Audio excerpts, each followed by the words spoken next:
What's up, everyone? Yes, it's me, Jack Slater. You know who I am. I'm the comic outlaw. You heard of me? Man, you need to start telling people. Tell people to watch the show, man. Come on. Help a villain out. Anyways, you know what time it is. I haven't done one of these in a while. I'll be honest with y'all. But,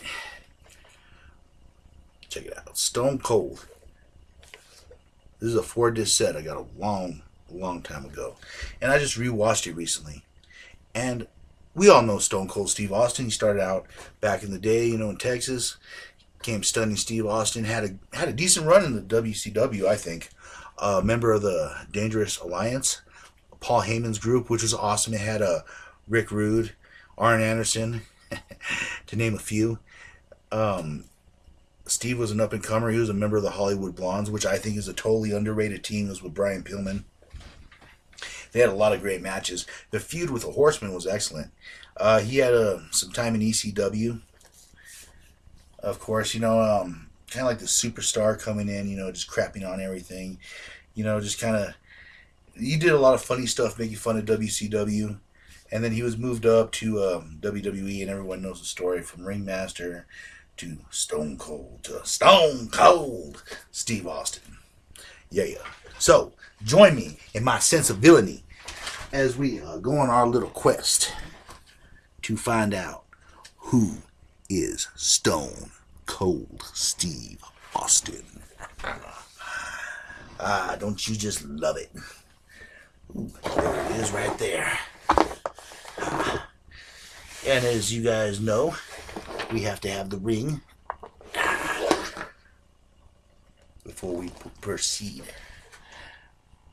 Part of the gimmick. Gimmick. Gimmick is part of a wrestler's forte. Stone Cold has had many gimmicks over time. For example, the Ringmaster gimmick, where they told him basically to shut his mouth and let DiBiase drag him from place to place. The Stunning Steve gimmick, where that was just sort of funny. The legend goes Austin didn't have a name, and he became Steve Austin, out of kind of like the $6 Million Man. Yeah, back in the day, it was a show. It was a show, kids, so...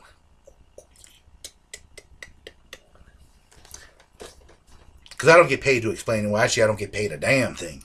But, nonetheless, this is a 4-disc. Check it out. A lot of interviews. You guys kind of get an idea of what you're buying. A lot of interesting stuff in this. Now, this thing has...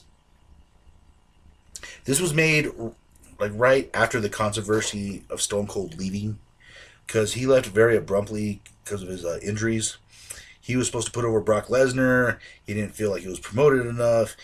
He just left. Vince went on TV, said that he picked up his ball and left. Now, I know that you WWE fans out there, the few that watch my show, are like, Jax, we know this. There's some people that don't. So, I have to explain it. All right. So,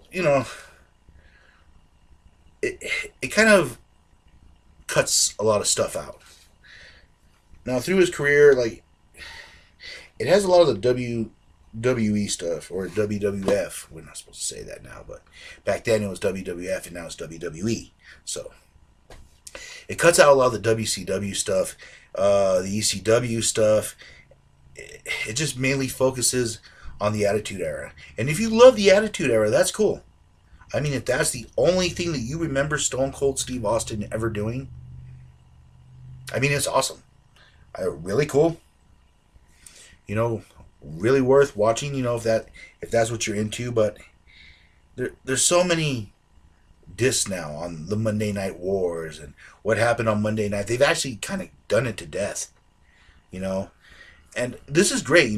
When I bought this, I loved it, But I also loved Steve's WCW career. And, it really bothers me now how revisionist history, WCW kind of being bought out by WWE. And I know the winners write the history, but, they overlook a lot of stuff that was actually pretty good back then. The Horseman, for example. Vader's run. His run with Sting. The Cactus Jack. Harlem Heat. The Cruiserweight division. Why don't they make a Cruiserweight disc? That'd be great. Why don't they have a cruiser? WCW, that's the last thing they could possibly squeeze out of the Monday Night Wars is like a cruiserweight or a television title. Please, please, please let there be a television title belt DVD. Oh, anyways, but you see what I'm saying? And like Steve did a great job in WCW. He was really underrated, and I think that goes for a lot of the ideas that WCW had. Yeah, RoboCop came out and assisted Sting and ripped the bars off. They talk about how corny that was. WWE had what? The gobbledygooker. Goo-goo. Come on. Alright, the giant. Hogan pushed him off the bridge and he fell to his doom. Vince McMahon pulled a hand out of some chick's yin yang.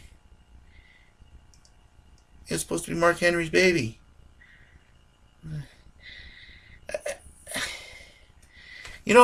Come on. It's just WCW was cool. I liked it. Like Chris Jericho had to start there. There's a lot of good things about it, and I think that it gets crapped on a lot.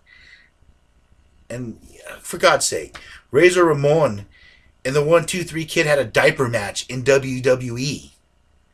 You think the NWO, Scott Hall, and Six Pac would strip down to their wrestling shorts, throw some diapers on, and roll around? No, man, no. WCW, yo. Just saying. But they released another one a little later. They had some WCW stuff in it. So, Paul Heyman actually talks about that on his DVD. Paul Heyman one's actually really good. I want to review that one as well. But this one's good. Has a lot of interviews in it. It has a lot of the ECW interviews. Like, that's basically what the last disc is. You get a lot of just interviews and, like, little things from Jim Ross.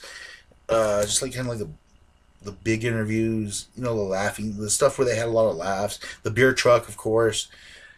And it's just kind of like, this was made as a response, to kind of cash in on him and still kind of like give him just a little bit of a finger, But yes, Stone Cold Steve Austin. And I recommend checking out his whole career.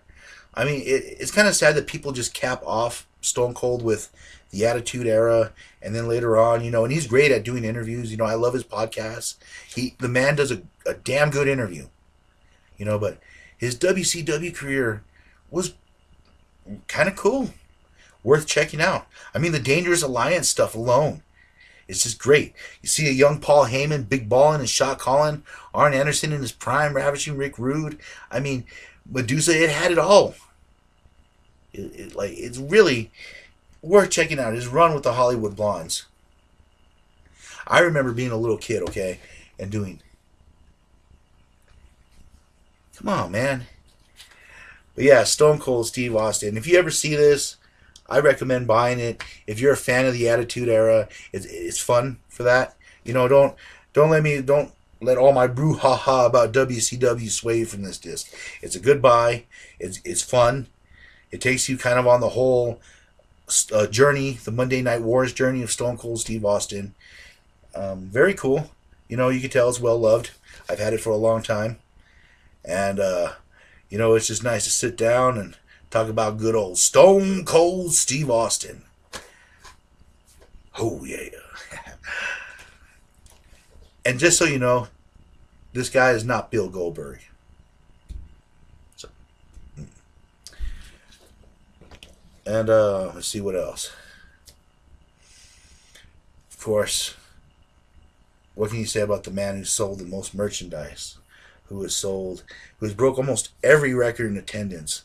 I mean, back in the day, this man sold more. This man broke records. We talk about Hogan and Flair, and they're great champions. But Austin, just for sales points, just for that boost, everyone knows who Austin is. And he was one of those first times where it was just absolutely cool to just love the bad guy. And not the bad guy that joins the group, just the out and out bad guy. I'm going to kick your ass type bad guy. Not even a bad guy, an anti-hero. Wolverine's like that. We have so many heroes that are like Spawn's like that. He was just kind of one of those anti-heroes that just made it on through and just touched the hearts of the universe and just left that snake bite. You can feel that venom infecting the universe to this day. Infecting them with what? And that, of course, is the bottom line. Because Jack Slater said so. And I'll catch you on the flip side.